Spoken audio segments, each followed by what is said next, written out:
আওয়ামী লীগ এখন তাদের বড় বড় নেতারা ত্রিপুরা আছে, আসাম আছে, নাগাল্যান্ড আছে, মিজোরাম আছে, কলকাতা আছে, দিল্লি আছে, আরও অনেক জায়গাতে ছড়িয়ে ছিটিয়ে আছে। এখন তারা যে কামরূপ কামাখ্যা গিয়ে কালো জাদু শিখছে না, আর সেই কালো জাদুর প্রভাবে আমাদেরকে ভয় দেখাচ্ছে না, এই কথাটা আমি কি করে বুঝবো? এই কারণে আমরা তো এখন আওয়ামী লীগকে ভয় পাচ্ছি। যে আওয়ামী লীগ আজ থেকে 6 মাস আগে এটা মিছিল করাতে দূরের কথা, কোনো কিছু করতে তারা সাহস পেত না, উল্টো এখন তারা একটার পর একটা ঝটিকা মিছিল করে যাচ্ছে।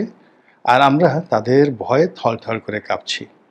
আমাদের পুলিশ ভয় পাচ্ছে, আমাদের মিলিটারি ভয় পাচ্ছে, মানে কে না ভয় পাচ্ছে। তাদেরকে ঘোষণা করা হয়েছে যে 5,000 টাকা করে পুরস্কার দেওয়া হবে, তারপর তাদেরকে ধরা হচ্ছে না। যদি জাদু লেগে যায়, যদি হাত পা অবশ হয়ে যায়, যদি না জানি শরীরে গুটি বসন্ত উঠে যায়, এরকম নানা রকম আতঙ্ক। কালো জাদুর আতঙ্ক মানে বিরাট ব্যাপার, বিশাল ব্যাপার। সম্পর্ক নষ্ট হয়ে যায়, চাকরিটা যদি হারিয়ে ফেলি কালো জাদুর প্রভাবে, এরকম কালো জাদু নিয়ে যে কোনো মিথ নেই, তাই যদি না থাকে তাহলে কেন আওয়ামী লীগের মিছিল বন্ধ করা যাচ্ছে না?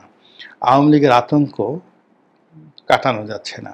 গ্রামের অজয় পাড়াগা থেকে শুরু করে একদম যমুনাতে ডক্টর মোহাম্মদ ইউনূসের অফিস, সেখান থেকে শুরু করে ক্যান্টনমেন্ট থেকে শুরু করে বিচারালয় থেকে তারেক রহমান সাহেবের লন্ডন থেকে যাকে বলা হয় মগবাজারে জামাতের অফিস থেকে শুরু করে বিএনপির পল্টন অফিস, সব জায়গাতে শুধু ইয়া আওয়ামী লীগ, ওয়া আওয়ামী লীগ, কিয়া হুয়া, कैसे হুয়া, এই জিনিসগুলো আলোচনা হচ্ছে। আওয়ামী লীগে আসবে না, কীভাবে মিছিল করছে, এদেরকে লজ্জা শরম নাই, এদেরকে ভয়ভীতি নাই, এদের কি একটু আত্মমর্যাদা বোধ নেই? এই এত কষ্ট করে তাদেরকে তাড়িয়ে দিলাম, 1টা বছর হলো না, অমনি তারা এখন সদল বলে বাংলাদেশে এসে মিছিল করছে, আর উল্টোভাবে আমাদেরকে প্রতিশোধ নেয়ার চেষ্টা করছে।